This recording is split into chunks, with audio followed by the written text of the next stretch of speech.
A la dècada dels 90, i en la maduresa de la seva trajectòria, Subirachs realitza una sèrie d'obres que revisen o recreen alguns dels temes abordats anteriorment pel mateix artista. En una mena de retrobament amb el llenguatge abstracte que ell mateix va practicar a la dècada dels 60, concep escultures molt depurades tant estructuralment com conceptualment. Es tracta de peces dominades per formes geomètriques contundents, totalment despullades d'ornamentació supèrflua i en les quals tornen a tenir un gran protagonisme els contrastos de textures i de tonalitats aconseguits en combinar diferents materials en una mateixa obra. Aquesta obra va servir a Subirachs per idear el monument a Francesc Macià situat a la plaça Catalunya de Barcelona. L'estructura ve marcada per dues peces en forma d'escala col·locades a trencajunt. El bloc que fa la funció de pedestal representa la història de Catalunya, mentre que la superior simbolitza el país.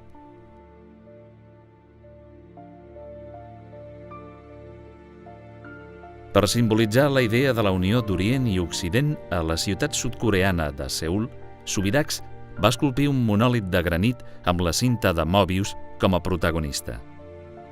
Amb aquest element va voler representar que és possible ser alhora en l'anvers i en el revers d'una mateixa superfície, la unió sense perdre la identitat, l'entesa i la tolerància entre dues cultures diferents. La pau, en definitiva. Aquesta escultura recorda l'interès de Subirachs per l'escenografia teatral. Dues peces creen la il·lusió de caixa escenogràfica. Al bell mig hi ha un cub, símbol de la posada en escena.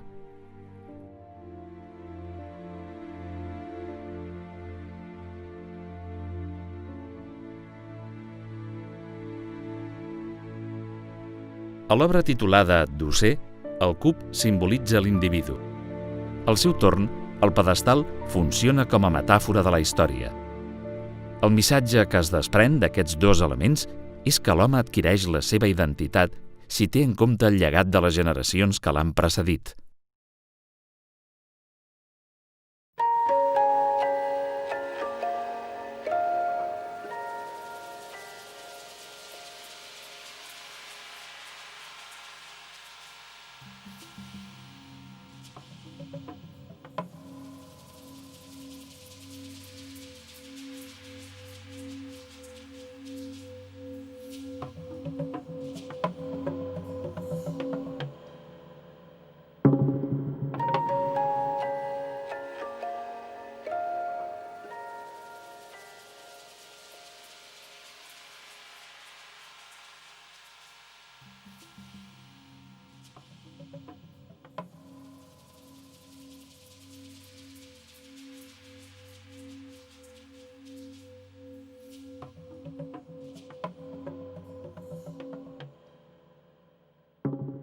La irregularitat del contorn i les venes traçades a la superfície ajuden a crear la il·lusió que la peça no és més que un tros de l'univers en constant moviment. Les propietats matemàtiques d'aquesta superfície li permeten utilitzar-la com a símbol de màgia i misteri. Les seves propietats formals, al seu torn, remeten a l'infinit. Hi ha encara el criptograma de 16 xifres, les quals sumen 33 amb múltiples combinacions, horitzontals, verticals i diagonals, anys que tenia Jesús quan va ser crucificat. Aquesta figura referma l'enigma i el misteri que es desprèn del bodegó. Champollion és una de les obres cabdals de l'etapa metafísica. Reprenent el tema de les piràmides, Subirachs el recrea amb una contundència nova, el resultat de la qual és una peça de gran solidesa material depurada en la forma i en el contingut. En algunes de les versions que Subirachs ha realitzat de l'antic mite sobresurt el palau cretenc habitat pel Minotaure, tema que és representat com si es tractés d'una projecció volumètrica d'un motiu eminentment clàssic, la greca. L'habitual forma circular del laberint es transforma en una figura geomètrica amb angles rectes i aleshores el laberint té parets i 3 dimensions. Aquesta escultura de fusta policromada parteix de la versió de l'antic mite del laberint de Dèdal. Es tracta d'una construcció arquitectònica en forma de laberint de base quadrada. La via d'accés al palau és una escala, el primer tram de la qual és de 13 graons, nombre simbòlic de l'infortuni que presagia el captiveri de Dèdal dins la construcció que ell mateix ha creat.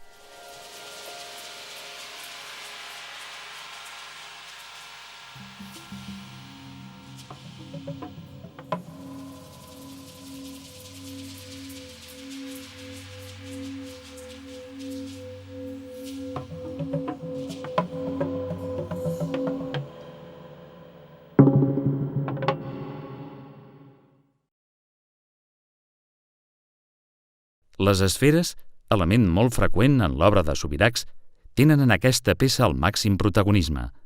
Penetració, repetició lineal, progressiva o regressiva i equilibri, tres conceptes bàsics en el llenguatge plàstic de l'artista, es conjuguen en una peça extraordinàriament simple. En aquesta peça hi ha dues fornícules que allotgen una bola i una calavera. L'esfera de vidre evoca la perfecció i la immortalitat de l'esperit, mentre que la calavera és símbol de la mortalitat del cos. Són obres radicalment allunyades dels plantejaments de la seva obra pública i, concretament, de la seva intervenció escultòrica a la façana de la Passió de la Sagrada Família. Un encàrrec d'extraordinàries proporcions que ha eclipsat totalment aquestes obres de creació lliure realitzades al marge de la servitud que imposa el format monumental i, sobretot, en un context tan difícil com el gaudinià. Jo crec que en aquesta obra de la Sagrada Família no hi ha el més creatiu de la meva obra, per tant, el que m'interessa és que l'altre sigui apreciat. El que passa que la Sagrada Família, doncs, pel seu tamany, diguem, i tot és tan espectacular, que sí que de vegades fa oblidar doncs, que hi ha una altra obra que en el fons té més interès i la gent distreta no la veu, no? És una etapa molt important dins la meva biografia, dins la meva vida. Ara, dins de l'estil, diria que no, jo crec que, en fi, abans, fins i tot paral·lelament, i fins i tot diria després, o sigui, en aquests dies que ara, diguem, hi ha coses molt creatives i que sí que marquen, perquè són més lliures i per tant és una obra llavors més creativa.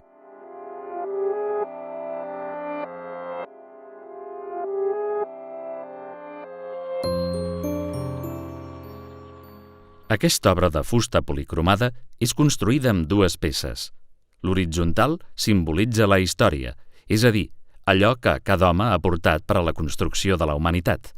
La vertical és símbol de l'art, el fruit més bell que l'individu pot deixar en el seu pas per la terra.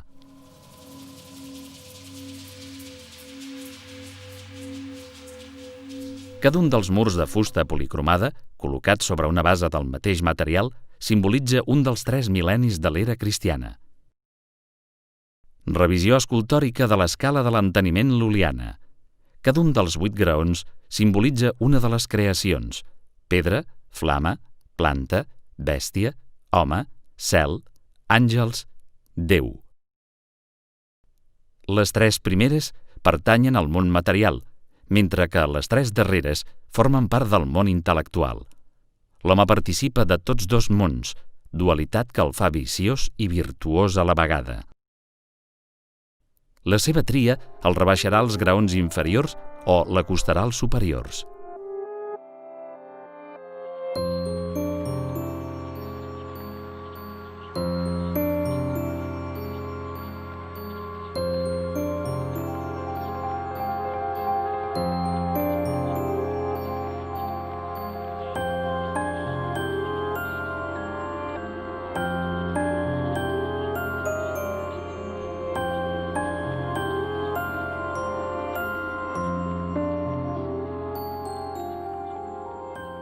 Aquesta pintura vol ser un homenatge a Hipàtia, la filòsofa i matemàtica que fou assassinada quan es dirigia a la biblioteca d'Alexandria on treballava.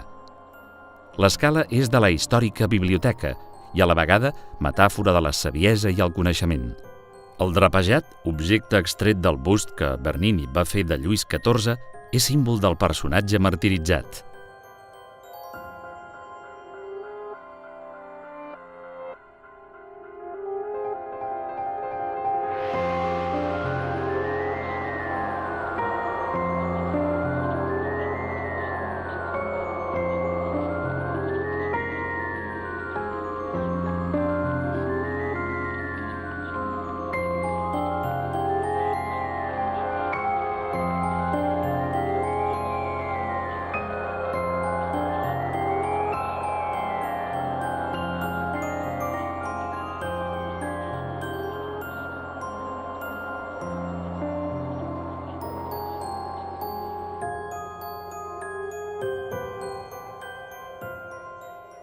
El fet decisiu que ens mostra la raó profunda del per què l'art existeix és la consciència que els humans tenim de la mort.